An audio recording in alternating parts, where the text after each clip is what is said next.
So, in today's video, I'll be talking about a free agent, a big name free agent that's still with no team, and that's Jadeveon Clowney. He's for some reason still a free agent, but I mean we all mostly know why. It's because he's asking for way too much money, and the last I heard, he had brought down his asking price to $18 million per year. Even though I think he's a damn good defensive end, he has yet to really. I mean, he's good, but not like super. Well, I mean, he shows it. Even though he only had 3 sacks last year, he was very, very good. He was getting double teamed a lot. Made some good plays, and it's got a lot left in the tank. Even though he's been a late bloomer with all those injuries in the beginning of his career, he's been very healthy ever since. And then that terrible trade. Even though I still think Bartavius Mingo is a pretty good player, because if he wasn't a good player, and everyone calls him a draft bust, but if he was a draft bust, why is he still in the NFL? Excuse me. So that's just my. But yeah, he got traded for nothing. So there's 4 teams I think he could end up with. One of them being Cleveland, who we already know he turned down an offer for them, but we haven't heard that many offers. So he might end up changing his mind and taking what he can with Cleveland. Last I heard that Seattle would more than welcome Jadeveon back, but decrease that price a little bit because it's really 18 is a little too much. I think Philadelphia could be a spot where he ended up because they could really use some help on the pass rusher.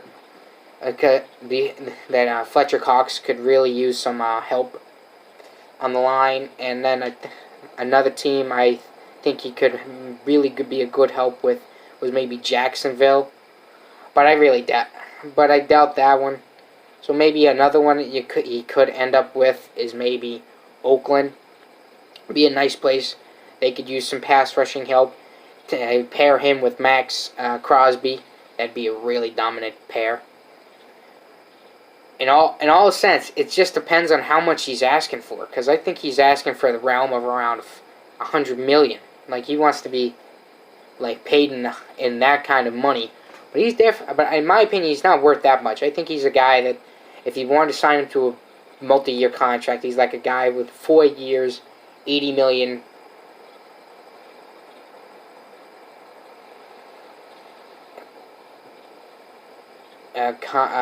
Contract or something like that, but maybe even less, because it just doesn't seem right. Oh, and another team he could maybe end up with is Tennessee, with them getting rid of their big defensive tackle. That leaves some space for an outside guy to maybe come in and replace that dominant person, or play a little bit of defensive tackle, because he's kind of been he's been in a tweener, as you'd call it, between the defensive tackle and defensive end. But any team he goes to, he'd bring 1, veteran leadership, hopefully. 2, he knows how to get to the playoffs. 3, he would be able to get to a great pass rusher, would take on 2 guys to stop him, which would free up multiple people to get to the quarterback, because that would demand more attention on him. But if he went to a place that already had a pretty good defensive end, then who do you double team? Do you double team the guy that they already have, or do you double team Clowney? That would really be a nice pairing for the certain teams that I mentioned that already have a guy that could really help them. And it would really help their defense maybe get to the next level, and then if they have a good offense, then maybe become a better Super Bowl contender. And one of those teams is definitely Seattle, which I think probably is one of the better places he could go back to, because it sounds like he had no regrets about being there, and it looked like a good situation. So whether or not he finally gets on a team, but if he keeps waiting, then he's going to have to sign that minimum 1-year contract, and who knows for how much, because it seems like his asking price is still way too high, and that's why nobody's touching him. So you better realize that you better take what you can get right now, and then maybe try to show that you can really do this. Because one of the things maybe that's scaring away teams is because he had I think it was his lowest career for a statistical stats season for sacks, with only 3. So that doesn't exactly bode well because so many people count how many sacks. If he had maybe like 10 or 12 sacks, then maybe he would have already been signed by now. But because he's only had 3 sacks last season, that's how you can only read it. But that definitely doesn't just tell the whole story. If you watched him like I did, he was a very good player that demanded a lot of attention. Just stop. He was a very good run stopper as well.